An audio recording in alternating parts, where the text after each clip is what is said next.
Halo Sobat Mindo, salam Indonesia, salam merdeka. Indonesia tangguh, Indonesia tumbuh.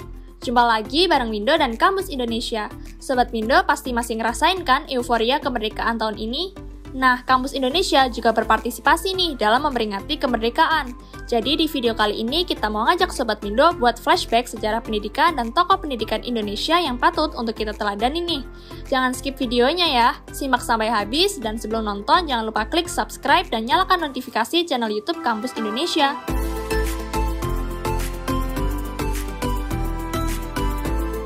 Sobat Mindo sudah pada tahu kan bahwa pada masa awal kemerdekaan, kondisi sosial dan politik di Indonesia belum mencapai kondisi stabil. Hal ini sangat berpengaruh besar terhadap sistem pendidikan di Indonesia. Karenanya, pemerintah saat itu merumuskan tujuan pendidikan adalah untuk menanamkan jiwa patriotis guna menghasilkan patriot yang rela berkorban untuk bangsa dan negara. Wah, bisa kita bayangkan betapa pendidikan saat itu masih kental dengan perjuangan ya, Sobat Mindo.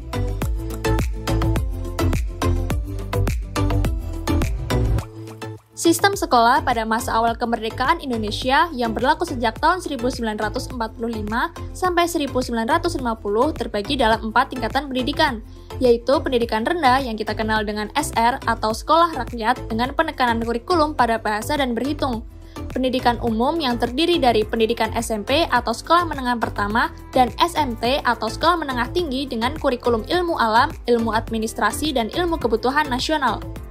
Selanjutnya, ada juga loh pendidikan kejuruan yang berkurikulum pendidikan ekonomi dan pendidikan kewanitaan.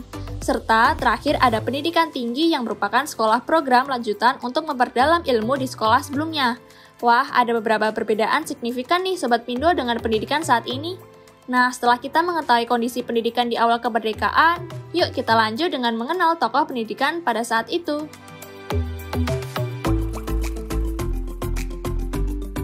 Salah satu tokoh pendidikan yaitu Ki Hajar Dewantara atau dikenal dengan Raden Mas Suwardi Suryaningrat nih Sobat Mindo, yang mana memiliki banyak hal yang dapat diteladani setiap generasi penerus bangsa.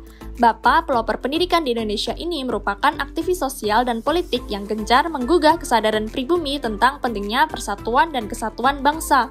Sebagai mahasiswa, banyak hal yang patut kita tiru nih dan kita teladani tentunya. Yang pertama, kegigihan menyuarakan kritik. Ki Hajar Dewantara merupakan seorang penulis, jurnalis, dan tokoh yang aktif di organisasi pemuda pada masa kolonial Belanda. Melalui tulisan, Ki Hajar Dewantara menyampaikan pemikirannya tentang nasib pribumi di Hindia Belanda. Di sini yang patut kita teladani adalah sebagai mahasiswa kita dituntut untuk berpikir kritis, terutama sikap berpikir kritis dalam memandang sebuah isu di masyarakat. Kedua, semangat belajar. Ki Hajar Dewantara memiliki sikap selalu semangat belajar, tidak pernah merasa cukup atas ilmu yang telah didapatkan. Dengan selalu semangat belajar, Sobat Mindo dapat memperluas pengetahuan dan menjadi sumber daya manusia yang berkualitas. Jadi buat Sobat Mindo jangan pernah lelah untuk belajar ya, khususnya untuk melakukan hal-hal yang baru karena dengan begitu kita akan mendapatkan suatu pembelajaran dan pengalaman tentunya. Ki Hajar Dewantara sendiri bahkan sampai pernah diasingkan oleh bangsanya sendiri loh, pun tak membuatnya patah arang. Ia justru membangun mimpi untuk memajukan anak-anak bangsanya lewat jalur pendidikan. Wih, hebat banget kan Sobat Mindo, emang patut banget nih kita tiru. Ketiga, tanamkan pula mindset belajar bukan hanya untuk meraih nilai. Mengenyam pendidikan bukan hanya soal intelektualitas saja, tapi juga untuk membentuk karakter atau attitude yang baik dan benar. Sehingga belajar bukan hanya tentang nilai yang bagus, tapi juga tentang kepribadian atau moralitas. Jadi nih ya Sobat Mindo, pesan Mindo adalah belajarlah untuk mendapat ilmu, dan bukan mengejar nilai berbasis angka apalagi cuman bermodalkan IPK yang tinggi. Keempat, imbangi dengan memanfaatkan kesempatan belajar dengan baik. Selagi memiliki waktu yang lapang dan fasilitas yang memadai, gunakan semua itu dengan sebaik-baiknya ya Sobat Mindo, sebab belum tentu semua orang memiliki kesempatan yang sama. Terakhir nih, yaitu kembangkan potensi diri. Potensi yang ada dalam diri Sobat Mindo harus dikembangkan, agar menjadi kelebihan yang menonjol atau menjadi ciri khas siapa dirimu.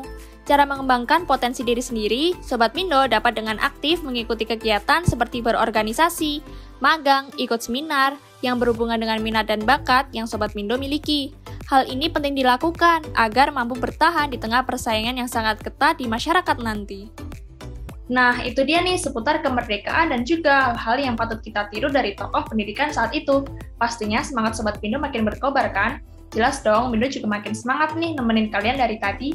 Oke, cukup sekian aja dari Mindo. Jangan lupa untuk like, comment, subscribe, share, dan jangan lupa nyalakan lonceng channel YouTube Kampus Indonesia, karena nantinya akan ada konten-konten seru dan menarik yang bermanfaat lainnya.